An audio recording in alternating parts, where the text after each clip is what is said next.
এই কালো শাড়িটা আমি কোথা থেকে নিয়েছিলাম তোমাদের সবার অনেক অনেক প্রশ্ন ছিল। কয়েকজন আপু প্রশ্ন করেছো আপু কোন পেজ থেকে কিনেছো, আবার কয়েকজন আপু প্রশ্ন করেছো আপু কত টাকা দিয়ে কিনেছো। যেহেতু আমার এই শাড়ি আর ব্লাউজটা একদমই কেনা ছিল না, আমি নিজের হাতে বানিয়েছি, সো আমি এই শাড়িটা বানাতে আমার কত টাকা খরচ হয়েছে আর আমি কিভাবে বানিয়েছি এই পুরো ডিটেলসে থাকবে আজকের ভিডিও। রিসেন্টলি কক্সবাজারে এসে আমি এই ব্ল্যাক শাড়ি পরে কয়েকটা ভিডিও আপলোড দিয়েছি, তাতে সব আপুর একদম পাগল হয়ে গেছো যে আপু তুমি এই শাড়িটা কোত্থেকে নিয়েছিলে। কক্সবাজার আসার উদ্দেশ্য করে আমি 4টা শাড়ি মেক করেছি নিজের হাতে এন্ড 4টা ব্লাউজ মেক করেছি। তো আজকে এই কালো শাড়িটা বানাতে আমার কত টাকা খরচ পড়েছে আর শাড়িতে আমি কত গজ কাপড় নিয়েছি এন্ড কত গজ লেস নিয়েছি সেই সবকিছু তোমাদেরকে বলছি। দাঁড়াও, প্রথমেই শুরু করি কাপড় দিয়ে। তো আমি ভারী জর্জেট কাপড়টা নিয়েছিলাম, একদমই পাতলা জর্জেটও কিন্তু পাওয়া যায়, তার থেকে ভারী একটা একটু দাম বেশি ওইটা পাওয়া যায়। নর্মাল যে জর্জেট গুলো ওগুলা 90 থেকে 100 টাকা গজ নিবে, আর আমি যে কাপড়টা নিয়েছিলাম এটা 160 টাকা গজ নিয়েছিল।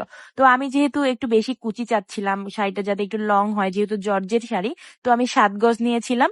নর্মালি কিন্তু চিকন চাকন যারা তাদের কিন্তু 6 গজে শাড়ি হয়ে যায়, বাট আমি 1 গজ বেশি নিয়েছি। আর ব্লাউজের জন্য আমি এক্সট্রা নিয়েছিলাম আরো 1 গজ, তাহলে টোটাল আমি 8 গজ কাপড় নিয়েছিলাম জর্জেট কাপড়। টোটাল 8 গজ কাপড়ের 160 টাকা করে গজ হলে আমার 8 গজ কাপড়ের দাম পড়েছিল 1280 টাকা। আর আমি লেস নিয়েছিলাম 11 গজ করে। নর্মালি যারা 6 গজের শাড়ি নেবেন তারা 10 গজ করে নিলেই কিন্তু ফুল শাড়ি কাভার হয়ে যাবে, আর যেহেতু আমি 1 গজ বেশি নিয়েছিলাম সেহেতু আমি লেসও 1 গজ বেশি নিয়েছিলাম। তো আমি কারচুপি ওয়ার্কের লেস নিয়েছিলাম যেটার গজ নিয়েছিল 220 টাকা করে। 220 টাকা করে আমার 11 গজ লেসের দাম পড়েছিল 2420 টাকা। ব্লাউজের হাতায় দেওয়ার জন্য আমি লেস নিয়েছিলাম 1 গজ, সাথে টার্সেল নিয়েছিলাম প্রায় 12 থেকে 14টা।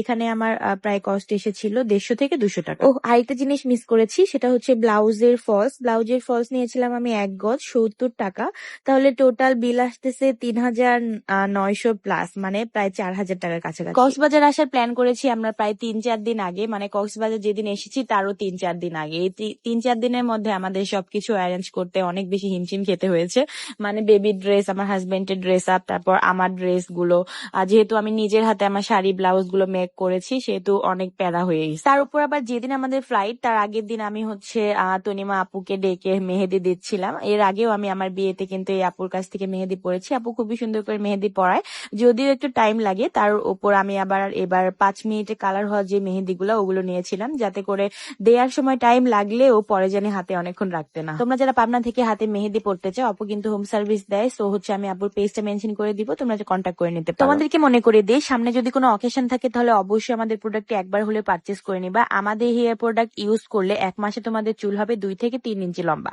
সেটার প্রমাণ কি? সেটার প্রমাণ আমি দিচ্ছি, দাঁড়াও দেখো। এটা আমার 2 মাস আগের ভিডিও। 2 মাস আগে আমার চুল আমি কাটার পর আমার চুল ছিল এতটুকু, দেন হচ্ছে আমি এখন আমার 2 মাস আমার প্রোডাক্ট ইউজ করার পর আমার চুল এখন আমার কোমর ছাড়িয়ে গেছে, প্রায় 3 থেকে 4 ইঞ্চি লং হয়েছে। এটা কিন্তু শুধু আমার রিভিউ না, এরকম আরো হাজার হাজার রিভিউ আছে আমার ফেসবুক পেজে, আমার হ্যামিলি ফ্যাশন হাউস পেজে, তোমরা কিন্তু চাইলে ভিজিট করে আসতে পারো। আর বিশ্বাস করো গাইস, আমার প্রোডাক্ট ব্যবহার করে তোমার চুলের যত ধরনের সমস্যা আছে সবকিছুরই সমাধান হবে। ঈদ উপলক্ষে কিন্তু আমি 28% ডিসকাউন্টে তোমাদের প্রোডাক্ট দিয়ে দিচ্ছি। খুব তাড়াতাড়ি কিন্তু আমাদের পেজে গিয়ে এখনই অর্ডারটি কনফার্ম করে ফেলো, পেজটি আমি ক্যাপশনে দিয়ে রাখছি। ভিডিওটা এই পর্যন্ত শেষ করবো, দেখা হয়ে যাবে অন্য কোনো ভিডিওতে অন্য কোনো সময়। আর আমার আজকের ব্লগটি তোমাদের কাছে কার কেমন লেগেছে অবশ্যই কমেন্ট করে জানাবা, আর আমার কালো শাড়ি বানানোর আইডিয়াটা তোমাদের কাছে কেমন লেগেছে অবশ্যই কমেন্ট করে জানাবা। তো দেখা হয়ে যাবে অন্য কোনো ভিডিওতে, সবাই ভালো থাকবে। Thank you so much watching this video.